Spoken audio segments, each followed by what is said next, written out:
Gilgit Baltistan assembly इंतखाब के 16 हलकों का गैर हतमी गैर सरकारी नताइज। पीपल्स पार्टी 8, मुस्लिम लीग नून 2, MWM 1, आजाद उम्मीदवार 5 नशस्तों पर फातिहा। GB1 गिलगित से पीपी उम्मीदवार अमजद हुसैन एडवोकेट जीत गए। GB A 4 नगर से पीपल्स पार्टी के मोहम्मद अली अख्तर कामयाब।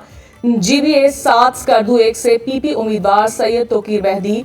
GB A 9 स्कर्दू 3 से भी पीपल्स पार्टी के फिदा मोहम्मद निशाद जीत गए। GB A 10 स्कर्दू 4 से पीपल्स पार्टी के राजा नासिर अली खान फातेह। GB A 11 गरमंज से पीपल्स पार्टी के इकबाल हसन। GB A 12 शिगर से पीपी उम्मीदवार इमरान नदीम और GB A 19 से पीपल्स पार्टी के ही सैयद जलाल शाह कामयाब। GB A 2 गिलगित से नून लीग के हफीजुर रहमान। GB A 22 गांचे 1 से भी मुस्लिम लीग नून के मोहम्मद इब्राहिम सानी जीत गए। GB A 8 स्कर्दू 2 से MWM के मोहम्मद काजिम मैसम ने कामयाबी हासिल की। गिलगित 3 से आजाद उम्मीदवार सैयद सोहेल अब्बास। GB A 6 हुंजा से आजाद उम्मीदवार नेक नाम करीम और GB A 16 दयामर 2 से आजाद उम्मीदवार सैयद इमाम मालिक फातेह ठहरे। GB A 23 गांचे 2 से आजाद उम्मीदवार अनवर अली और GB A 24 गांचे से 3 उम्मीदवार कामयाब। Gilgit Baltistan election chairman Peoples Party Bilawal Bhutto ने जीत का दावा कर दिया। सोशल मीडिया पर पैगाम में लिखा कि गिलगित बाल्टिस्तान में तीरों की बारिश। पीपल्स पार्टी वाहिद सबसे बड़ी जमात बनकर उभर रही है। गिलगित बाल्टिस्तान में हम हुकूमत बनाने की कोशिश करेंगे। अवाम के एतमाद के लिए शुक्रगुजार हूँ। जियालों को जीत पर मुबारकबाद देता हूँ।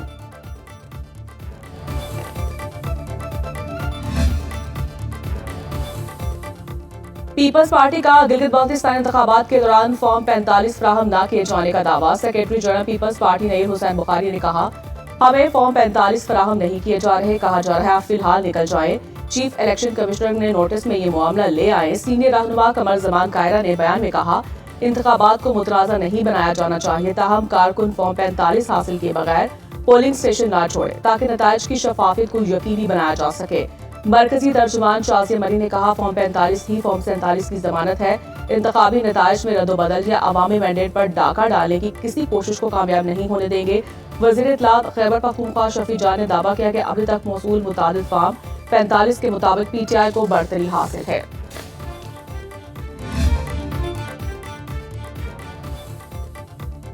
तमाम पोलिंग एजेंट्स को फॉर्म 45 की मुस्तदिका नकल मौके पर फराहम की जाए।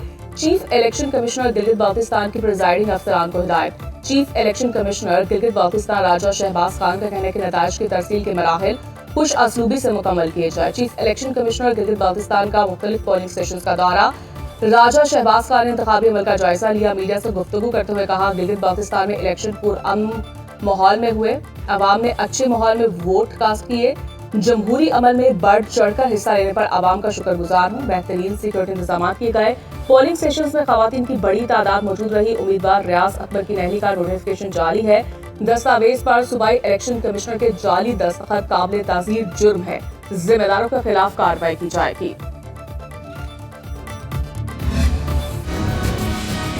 गिलगित बाल्टिस्तान असेंबली इलेक्शन के लिए पोलिंग का आगाज हो गया।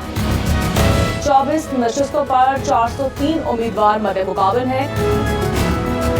जिला जामर के चारों हलकों में वोटिंग का अमल बाकायदा शुरू हो चुका है और अब सिक्योरिटी की सूरत हाल अब तक बेहतर है। स्मूथली इंतखाबी मरहला चल रहा है और लोग हक राय दही इस्तेमाल करने के लिए घरों से बाहर निकल रहे हैं।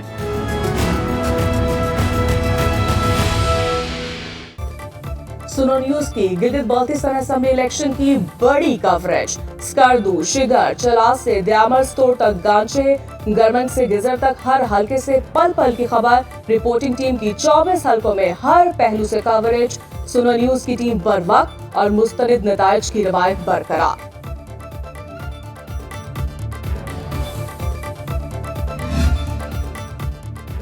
ईरान और इसराइल में फिर जंग छिड़ गई। ईरान का इसराइल पर हमला, बैलिस्टिक मिसाइल दाग दिए। मुख्तलिफ इलाकों में सायरन बज उठे। अरब मीडिया के मुताबिक हाइफा पर मिसाइल फायर किए गए। इसराइल पर हमले के बाद कतर ने अपनी फिजाई हदूद बंद कर दी। दूसरी जानिब इसराइली फौज ने दावा किया कि जवाबी कार्रवाई में ईरान में मुतादिद फौजी तंसीबात पर हमले किए गए। ईरानी मीडिया के मुताबिक तेहरान, तबरेज, अस्फहान में धमाकों की आवाजें सुनी गई। इराकी दारुल हुकूमत बगदाद में भी धमाकों की आवाजें।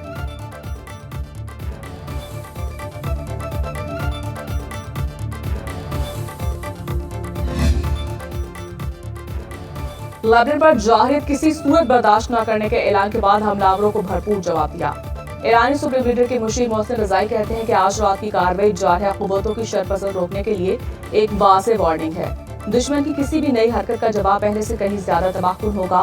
ईरानी पासदाराने इंकलाब के कहने इसराइल लेबनान पर हमले रोक दें वरना नताइज मजीद तबाहकुन होंगे। इसराइल पर हमला वार्निंग थी, जाहिरियत दोहराई गई तो जवाब मजीद वसी होगा।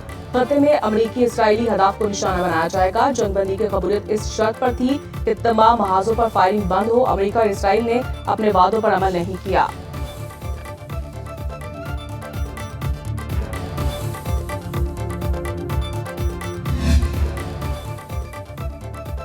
अमरीकी सदर का ईरान पर जंगबंदी की खिलाफ वर्जी का इल्जाम। ईरान और इसराइल से हमले रोकने का भी मुतालिबा। डोनाल्ड ट्रंप ने मीडिया टॉक में कहा, ईरान ने जंगबंदी तोड़कर शिमाली इसराइल पर 4 बैलिस्टिक मिसाइल दागे।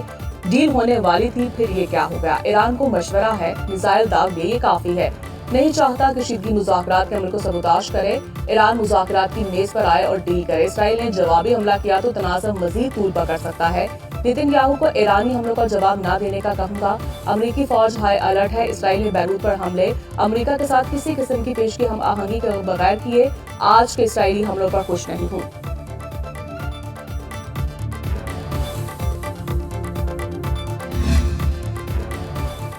नेतन्याहू के पास ईरान के साथ मुआहिदा कबूल करने के सिवा कोई चारा नहीं। अमरीकी सदर का ब्रितानी अखबार फाइनेंशियल टाइम्स को इंटरव्यू। डोनाल्ड ट्रंप ने कहा, ईरान के हमलों ने अमेरिका ईरान मुज़ाकरात मुकम्मल करने की ख्वाहिश को नहीं बदला।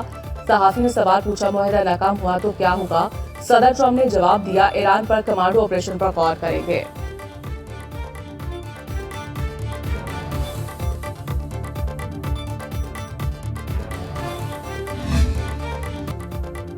ईरानी वजीर खारजा की फील्ड मार्शल आसिम मुनीर से राब्ता। ईरानी मीडिया के मुताबिक मशरिक वुस्ता की ताज़ा तरीन सूरत हाल पर तबादला ख्याल किया। गैर मुल्की खबर एजेंसी का कहना है कि अब्बास अरागची ने तुर्क और बरतानवी वज़ीर खारजा से भी टेलीफोनिक राब्ता किया। ईरान और इसराइल को कशीदगी में कमी और तहम्मुल का मुजाहरा करने की अपील। अमन इस्तेहकाम और आलमी तिजारत की बहाली के लिए मुज़ाकरात जारी रखने पर जोर।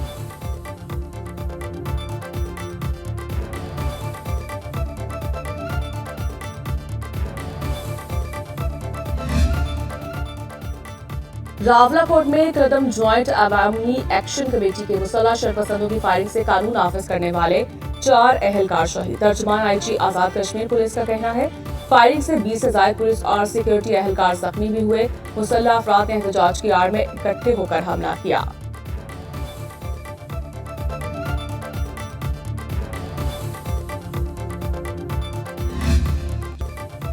आजाद कश्मीर में ज्वाइंट एक्शन कमेटी के साथ मुआहदे की 38 में से 35 शिकों पर मुकम्मल अमल दरामद हो चुका। बाकी 3 शिकें आईनी मुआवलात से मुतालिक है। मुहाजिरीन की नशस्तें कानून साजी के बगैर खत्म नहीं की जा सकती। वफाकी वज़ीर पार्लिमानी अबू तारिक फजल चौधरी की कश्मीरी रहनुमाओं के साथ प्रेस कॉन्फ्रेंस। कहा, बिजली 3 रुपए यूनिट, आटा और दीगर अशिया ज़रूरिया पर सब्सिडी दी जा रही है। 27 जुलाई को मुकर्ररा तारीख पर आजादाना पुरअमन इलेक्शन मुनक्किद करवाए जाएंगे। ज्वाइंट एक्शन कमेटी द्वारा माहौल खराब करने की कोशिश कर रही है। साबिक वज़ीर-ए-आज़म आजाद कश्मीर सरदार अतीक अहमद खान ने कहा, किसी को मालूम नहीं ज्वाइंट एक्शन कमेटी किस बयानी पर काम कर रही है।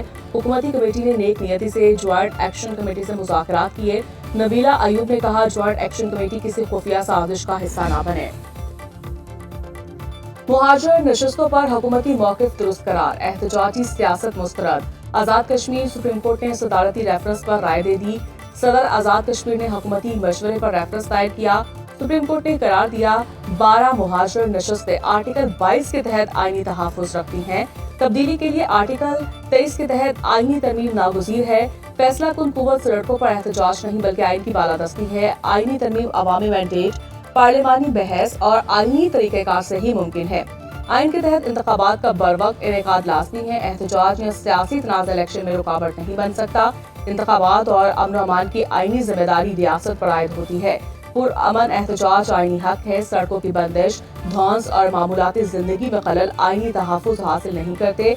किसी फर्द के हकूक़ का इस्तेमाल दूसरे शहरियों के हकूक़ तलब करने का जवाब नहीं बन सकता। आजाद कश्मीर हुकूमत की जानिब से एक्शन कमेटी के रूप में इंतशारी टोले के खिलाफ भरपूर कार्रवाई जारी। पुलिस ने कदम ज्वाइंट अवामी एक्शन कमेटी का मरकजी दफ्तर सील कर दिया। जिला इंतजामिया और पुलिस ने कदम तंजीम के मरकजी दफ्तर को रियासत मुखालिफ सरगर्मियों में मुलव्वस होने की बिना पर सील किया। तलाशी के दौरान सबमिशन गन, 12 बोर राइफल और एक पिस्टल बरामद हुआ। छापे के दौरान शहर की मौजूदगी के बावजूद मरकजी दफ्तर के बाहर कोई एहतजाज नहीं हुआ।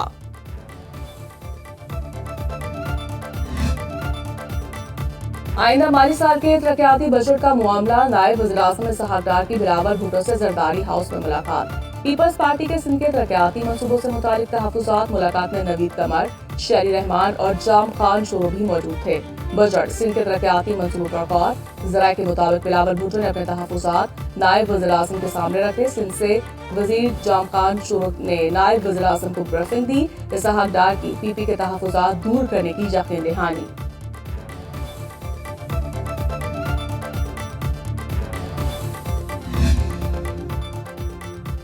पेट्रोल की कीमत में कमी के बावजूद आवाम पर लेवी और मार्जिन्स का भारी बोझ बरकरार। सरकारी दस्तावेजात के मुताबिक 1 लीटर पेट्रोल पर मजमूई तौर पर 142 रुपए 41 पैसे की लेवी और मुख्तलिफ मार्जिन्स वसूल किए जा रहे हैं। 1 लीटर पेट्रोल की एक्स रिफाइनरी कीमत 235 रुपए 37 पैसे बनती है। सार्फिन के लिए पेट्रोल की कीमत 377 रुपए 78 पैसे फी लीटर मुकर्रर है। पेट्रोल पर लेवी की मद में 116 रुपए 8 पैसे लीटर वसूल किए जा रहे हैं। क्लाइमेट स्पोर्ट लेवी 2 रुपए 50 पैसे फी लीटर आयद है।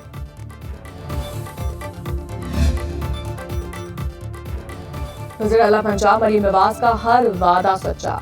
वर्किंग वुमेन्स के लिए 650 डे केयर सेंटर्स तेजी से तकमील की जानिब गामजन। हॉस्पिटल्स, तालीमी इदारों और सरकारी दफातर में पहले मरहले में बनने वाले 390 डे केयर सेंटर्स में से 350 फंक्शनल, 40 ज़ेरे तकमील हर डे केयर सेंटर में बच्चों के लिए एजुकेशनल मटेरियल, खिलौने और LCD नस्ल तरबियत याफ्ता बच्चों की देखभाल पर आया मुतय्यन होगी। और मुल्क के बेशतर इलाकों में 12 जून तक हीट वेव का अलर्ट। महकमे मौसमियात के मुताबिक दर्जा हरारत 4 से 6 डिग्री मामूल से ज्यादा रहेगा। कराची में दर्जा हरारत 43 डिग्री सेंटीग्रेड तक जा सकता है। सिंध और बलूचिस्तान में दर्जा हरारत 48 से 51 डिग्री सेंटीग्रेड तक जाने का खदशा। पंजाब में पारा 44 से 48 डिग्री सेंटीग्रेड जाने का इम्कान। जुनूबी पंजाब और सिंध में आंधी हवाएं और आंधी चलने का अलर्ट। हीट वेव के पेश नज़र आवाम को एहतियाती तदाबीर करने की हिदायत।